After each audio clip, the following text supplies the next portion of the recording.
मुखेल ओळ हांव तो भियोव नाकात। नियालाक आदार आवय बापोय आपल्या भुरग्यांक सदांच बरी देख आनी बरी मूल्यां दिवन वाडयतात।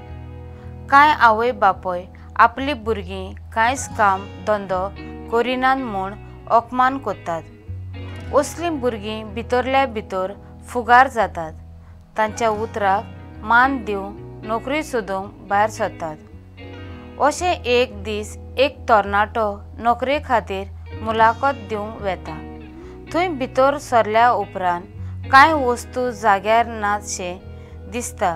गरज भायर लायट चालू आसा ती पळोवन आपूण वचून पालयता। फुडलें गेल्यार कदेल्यांच्यो सारको जाग्यार घालता।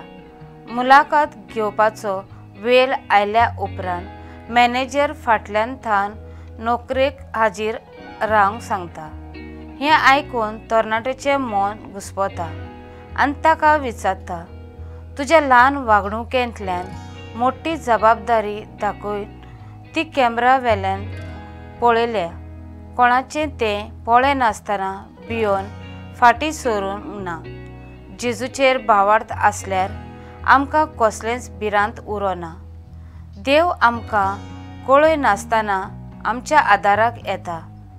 आमच्या देवाच्या उतरांतल्यान जेजू आपल्या शिसांक अशें म्हणटा, भियोव नाकात।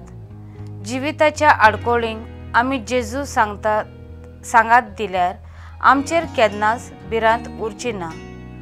आमी ताच्या सांगाता सदांच आसूंक जाय। असलेंच सांगात आमी एकामेकाक दिवया, कित्याक मनशाचें एकसुरपण एक व्हड भिरांत आनी पिडा।